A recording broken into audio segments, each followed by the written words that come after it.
প্রশ্ন, 11 ফরজ নামাজের পর 2 রাকাত সুন্নত নামাজের সাথে বিতরের 1 রাকাত মিলিয়ে পড়লে বিতরের নামাজ কি আদায় হবে?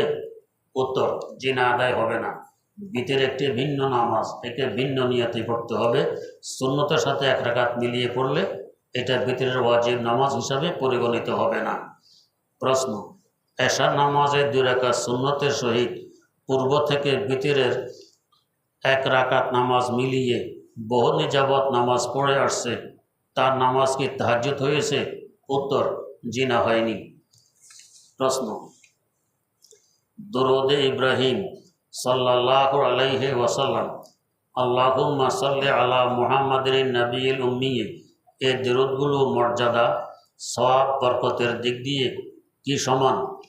সমান কি অসমান, এই নিয়ে কোনো দুরূদের ব্যাপারে হাদিসে কোনো বর্ণনা নেই। অতএব সকল দুরূদে দুরূদ, সবচেয়ে উত্তম দুরূদ দুরূদে ইব্রাহিমী, এটা আছে, দুরূদে ইব্রাহিমী উত্তম। যে দুরূদ পড়তে ভালো লাগে হেঁটে পড়তে পারবো, সমস্যা নেই।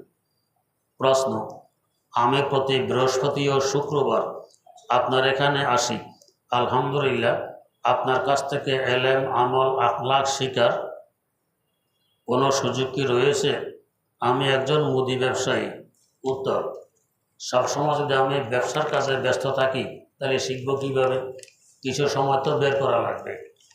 আপনি অন্তত কমাস কম বেহেশতে যাওয়ার খরিদ করে বুঝে বুঝে শুরু থেকে পড়া শুরু করুন। প্রশ্ন, কয়েক মাস যাবৎ নামাজ, জিকির, কোরআন তেলাওয়াত ইত্যাদি আমলের ধারাবাহিকভাবে করতে পারছি না।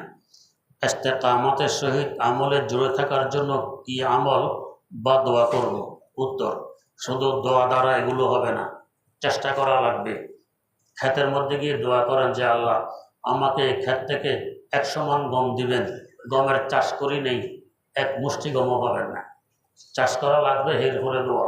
তো আপনাকে হিম্মত করে আমল করা লাগবে, তারপরে দোয়া। আমল করবো না, দোয়া দিয়ে সব বেড়া পার হবে, এটা কোনো দিনও হবে না। প্রশ্ন, আমার স্বামী একজন চাকরিজীবী, সে উপার্জিত টাকা সম্পূর্ণ হালাল না। তাকে আমি অনেকভাবে বুঝিয়েছি এই চাকরি না করতে, কিন্তু সে আমার কথা কোনোভাবেই মানে না। এখন আমারও আমার ছেলে মেয়ের সব খরচ এই টাকা থেকে হয়ে থাকে। এজন্য কি আমার নামাজ রোজা হবে নাকি হবে না? এবং পরকালের জন্য আমাকেও শাস্তি ভোগ করতে হবে? আমি অসহায়, আমার স্বামীর টাকার উপর আমি এবং আমার পরিবার নির্ভরশীল। এই অবস্থা আমার কি করা উচিত? উত্তর, যদি আপনার নিজস্ব কোনো পয়সা কড়ি থাকতো তাহলে ওইটা খরচ করে চলতে হতো, স্বামীর হারাম টাকা ব্যবহার করা বৈধ হতো না। যেহেতু বলতেছেন আপনি অসহায়, নিজস্ব কোনো ব্যবস্থা নেই, তাহলে স্বামীর এখান থেকে আপনিও খাবেন, আপনার পরিবার, ছেলে মেয়েরাও খাবে। সাথে সাথে আল্লাহ পাকের কাছে তওবা করতে থাকবেন, ক্ষমা চাইতে থাকবেন। গুনাহ সম্পূর্ণ স্বামীর উপর বর্তাবে, আপনার হবে না। প্রশ্ন, হোটেলে জবাই করা গরু মুরগি খাওয়া যাবে কি? উত্তর, যদি বাস্তবে কোনো মুসলমান বিসমিল্লাহে আল্লাহু আকবার বলে জবাই করে তাহলে তো খাওয়া যাবে। আর কোনো কাফের মুশরিক জবাই করলে খাওয়া যাবে না, 1000বার যদি বিসমিল্লাহ পড়ে। আর মুসলমান জবাই করে বিসমিল্লাহ পড়ে না, তাহলে এটা খাওয়া যাবে না। প্রশ্ন, ফরজ নামাজের প্রথম রাকাতে সূরা বাকারার মুফলিহুন পর্যন্ত পড়ার পর দ্বিতীয় রাকাতে আয়াতুল কুরসি বা সূরা বাকারার শেষ 2 আয়াত পড়া যাবে কি না? উত্তর, জি যাবে। প্রশ্ন, পুরুষ ও মহিলার নামাজের পার্থক্য কেন? উত্তর, পুরুষ আর মহিলার পার্থক্য কেন এটা আপনি বলেন। পুরুষ মহিলা এক না দুই? দুই। মহিলা যে কাজ করতে পারে পুরুষ সে কাজ করতে পারে? পারে না। পুরুষ যে কাজ করতে পারে মহিলা সে কাজ করতে পারে? পারে না। তো পুরুষ আর মহিলা এক নয়, এই জন্য পুরুষ মহিলার নামাজও এক নয়। প্রশ্ন, মা জীবিত থাকাকালীন প্রত্যেক সম্পত্তি নিয়ে স্থানীয় কমিশনার ও আত্মীয় স্বজন এর মাধ্যমে পারিবারিক সমস্যার সমাধান হয়, যা সকলেই মেনে নেয়। পরবর্তীতে মায়ের মৃত্যুর পর এক ভাই দাবি করে মায়ের 2 আনা সম্পত্তি 150 টাকার স্টাম্পের মাধ্যমে মা তার নামে লিখিয়ে গেছে, অথচ এই বিষয়ে বিচারের সময় কিছু উল্লেখ করে নেই। আইনে আছে, হাউজিং সম্পত্তি কাউকে লিখে দিতে হলে কর্তৃপক্ষের অনুমতি এবং নামজারি ও খাজনা খারিজ প্রয়োজন হয়। উক্ত স্টাম্প হাউজিং কর্তৃপক্ষকে দেখালে বলে এসবের কোনো মূল্য নেই। এখন ইসলাম মতে কি করব? উত্তর, যদি বাস্তবে এগুলো ধোঁকা হয় তো তাহলে যে সম্পদ মিরাস অনুযায়ী যে পরিমাণ পাবে ওই পরিমাণে প্রত্যেকে পাবে। প্রশ্ন, তুলসী গাছ বাড়িতে রাখা এবং এর পাতার রস খাওয়া যাবে কি? উত্তর, জি যাবে। প্রশ্ন, আমার স্ত্রী 9 মাসের গর্ভবতী, সুন্নত নামাজ বসে পড়ে, ফরজ নামাজ দাঁড়িয়ে পড়ে। এখন তার দাঁড়িয়ে রুকু ও সেজদা করতে কষ্ট হয়, কিভাবে নামাজ পড়বে? উত্তর, যেভাবে সহজে পড়তে পারে এভাবেই পড়বে। প্রশ্ন, আমার বয়স 62 বছর, দীর্ঘ সময় ধরে আমার ডায়াবেটিস, লিভার সিরোসিস, শ্বাসকষ্ট এবং হাই প্রেশার। কিছুদিন যাবৎ আমার এই শারীরিক সমস্যাগুলো বেড়ে যাওয়ায় আমি বেশি সময় ওযু রাখতে পারি না, প্রস্রাব ও বাতাস বের হয়ে যায়। এই অবস্থা আমি নামাজ পড়তে পারছি না, এখন আমার করণীয় কি জানালে উপকৃত হব। যদি ফরজ নামাজ পড়তে পারি পরিমাণ সময়ও আপনি পান না, বাতাস বের হয় কিংবা প্রস্রাব বের হয়, তাহলে শরীয়তের পরিভাষায় আপনাকে বলবে মাযুর। আর মাযুরের হুকুম হলো নামাজের ওয়াক্ত আসলে আপনি ওযু করবেন। এই ওযুতে নামাজের ওয়াক্ত শেষ হওয়া পর্যন্ত যত নামাজ কালাম তেলাওয়াত করতে পারেন, কোনো বাধা নিষেধ নেই। বাতাস বের হতে থাকবে, আপনি নামাজ পড়তে থাকবেন, নামাজ ভাঙবে না। প্রস্রাব বের হতে থাকবে, আপনি তেলাওয়াত করতে থাকবেন, নামাজ পড়তে থাকবেন, নামাজ ভাঙবে না, তেলাওয়াতে গুনাহ হবে না। নামাজের ওয়াক্ত শেষ হয়ে গেলে তখন যায় আবার নতুন করে ওযু করা লাগবে, নতুন ওয়াক্ত আসলে। এটা হলো নিয়ম। আর যদি ফরজ নামাজ পড়তে পারেন, পরিমাণ সময় পান, তাহলে আপনি মাযুর নন, ওযু করে তাড়াতাড়ি ফরজ নামাজটা সেরে নেবেন। প্রশ্ন, আমার অনেক সময় দেখা যায় জামাতে নামাজ পড়ার জন্য যাই, গিয়ে দেখি কোনো 2-1 রাকাত নামাজ শেষ হয়ে গেছে, তারপর ইমাম সাহেব সালাম ফিরালে বলে আমারও একবার সালাম ফিরানো হয়ে গেছে, এখন আমার কি করতে হবে? উত্তর, বলে যদি সালাম ফিরান, আর সাধারণত ইমামের একটু পরেই মুসল্লির সালাম ফিরানো হয়, সাথে সাথে হয় না, তখন সেজদা সাহু দিতে হয়। তাই আপনি বাকি নামাজ শেষ করে শেষ বৈঠকে তাশাহুদ পড়ে সাহু সেজদা করে আবার তাশাহুদ দুরূদ শরীফ পড়ে নামাজ শেষ করবেন। প্রশ্ন, নামাজের মধ্যে মাঝে মাঝে ভুল করে দাঁড়িয়ে আত্তাহিয়াতু পড়ে ফেলি এবং আত্তাহিয়াতুর বৈঠকে বসে সূরা ফাতিহা পড়ে ফেলি, তখন আমাদের কি করা উচিত? উত্তর, যদি নামাজের প্রথম রাকাতে সূরা ফাতিহা পড়ার আগে আত্তাহিয়াতু পড়েন তো কিছুই করা লাগবে না, সাহু সেজদাও দিতে হবে না। আর যদি সূরা ফাতিহার পর সূরা মিলানোর আগে অথবা সূরা মিলানোর পর রুকুর আগে পড়ে থাকেন, তাহলে সাহু সেজদা দিতে হবে। আর যদি ফরজ নামাজের শেষ 2 রাকাতের মধ্যে এগুলো করেন, তাও সাহু সেজদা দিতে হবে না। প্রশ্ন, আমার দ্বারা অনেক গুনাহ হচ্ছে, ঠিক, আবার গুনাহ করার পর ভাবি এই আমি কি করলাম, আর কখনো এই কাজ করব না, আস্তাগফিরুল্লাহ, কিন্তু তার কিছুদিন পর আবার সেই কাজ করে ফেলি, এখন আমার কি করা উচিত? এই কাজগুলো আমাকে খুব পীড়া দিচ্ছে, কিন্তু এ থেকে আমি নিজেকে বের করতে পারছি না। উত্তর, হিম্মত করে চেষ্টা করলেই সহজে বের হতে পারবেন। সব কাজে হিম্মত আর সাহস লাগে, হিম্মত আর সাহস না থাকলে কিছু করা হয় না। ছোটবেলায় পুকুরের পাড়ে দাঁড়িয়ে ডিল মারছেন, পুকুরের দিকে কে কতটুকু নিতে পারে, যে এই প্রতিজ্ঞা করে হিম্মত করে সাহস করে আমি পুকুরের এই পাড়ে নিয়ে যাব, ওই পাড়ে ডিল না গেলেও অন্তত বেশিরভাগ নিতে পারবে। আর যে বলে আমার দ্বারা এত হবে না, আমি পারবো না, এ দেখবেন অল্প একটু সামনে গিয়ে তার ডিল পানিতে পড়ে যাবে, সে পারবে। ছোটবেলা মাঝে মধ্যে পেশাব করতে গিয়ে তো হারজিত দিছেন, কার পেশাব কত দূরে যায় দিছেন। তো যদি ভাবেন যে না আমি সবার থেকে দূরে নেব, ঠিকই অনেক দূরে নিতে পারছেন। আর যদি না আমার দ্বারা হবে না, তো পাটা নষ্ট করে সব সার্কার করছেন আপনি, এরকম। তো হিম্মত যদি করেন যে আমল তো আমি করবই, ছুটবে না, ইনশাআল্লাহ দেখবেন আমল করতে পারবেন। প্রশ্ন,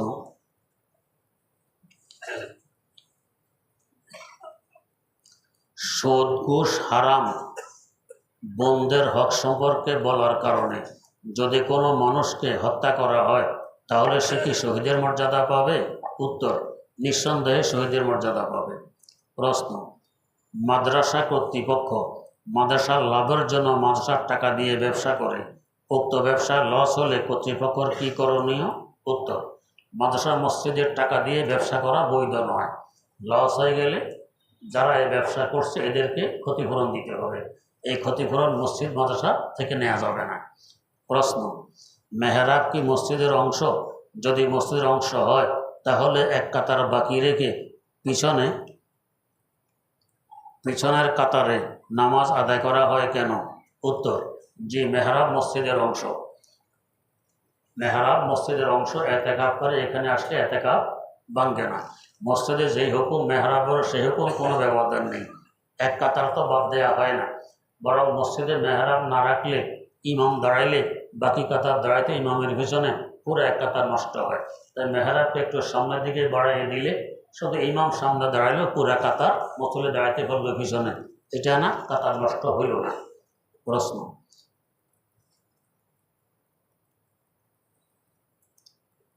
নবী রাসূল ও পেগাম্বরের মধ্যে পার্থক্য কি? উত্তর, অনেক পার্থক্য।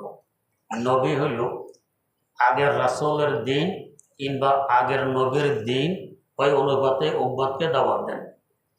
আর রাসূল হলো নতুন দিন যিনি নিয়ে আসেন তিনি হলেন রাসূল, আগের দিনের উপরে নয়। অথবা আগের নবীর দিনের কিছু সংযোজন বিয়োজন যিনি করেন তিনি রাসূল। প্রশ্ন, আর পেগাম্বর হলো ফার্সি শব্দ। নবী এবং রাসূল আরবি শব্দ, পেগাম্বর ফার্সি শব্দ।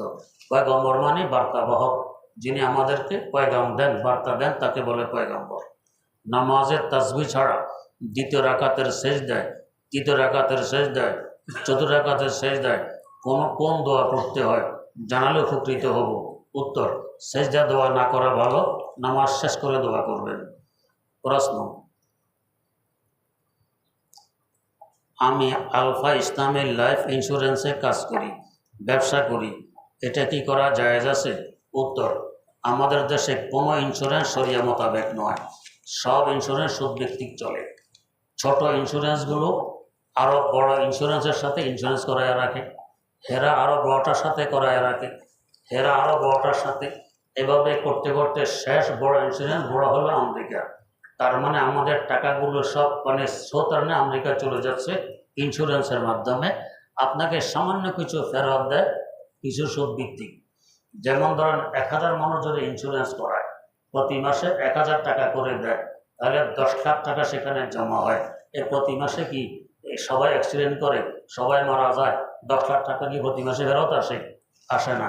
হয়তো 50,000 1 লাখ আসে, বাকি 9 লাখ চলে যাচ্ছে ওদের কাছে। তো এটা বৈধ নয়। প্রশ্ন, আমরা সাধারণত বসে কোরআন তেলাওয়াত করে থাকি। আমার প্রশ্ন, সেজদার আয়াত পড়ার পর দাঁড়িয়ে উঠে সেজদা যেতে হবে নাকি বসা অবস্থা থেকে সেজদা দিলেই হয়ে যাবে? উত্তর, দাঁড়ায়ে এরপরে সেজদা দিয়ে আবার দাঁড়ানো উত্তম, কিন্তু বসা থেকে সেজদা দিয়ে আবার বসলেও সেজদা আদায় হয়ে যাবে। প্রশ্ন, নামাজে আখেরি বৈঠকে না বসে উঠে গেলাম এবং মনে পড়ার পর আবার বসে গেলাম, এই অবস্থা কি সাজদা দিতে হবে? জি, সাজদা দিতে হবে। প্রশ্ন, একজন মুসলমান আরেকজন মুসলমানকে পারিবারিক কোনো কলহের কারণে মুনাফেক বা বেঈমান বলতে পারে? উত্তর, যদি বাস্তবে ঈমান না থাকে তখন বেঈমান আমি বললে কি না বললে কি। বাস্তবে যদি মুনাফেক হয় তো মুনাফেক আমি বললে কি না বললে কি। যদি বাস্তবে বেঈমান নয় আমি বললে আমার গুনাহ হবে কবিরা গুনাহ, এটা হারাম। আর বাস্তবে বেঈমান হইলে আমি না বললেও সে বেঈমান, এই ধরনের গালি না দেওয়া চাই। প্রশ্ন, বিবাহের অনুষ্ঠানে হাদিয়া বা উপঢৌকনের জন্য টেবিল বিছাতে পারবে কিনা? উত্তর, যে না, এটা বৈধ নয়। তার মানে নাম ঠিকানা লেখে অঙ্ক লেখা হয় কে কী দিল, সামনে যখন হেরবাদ অনুষ্ঠান হবে এর থেকে 200 টাকা বাড়াইয়ে দেই, এটা সুদ হয়, বৈধ নয়। প্রশ্ন,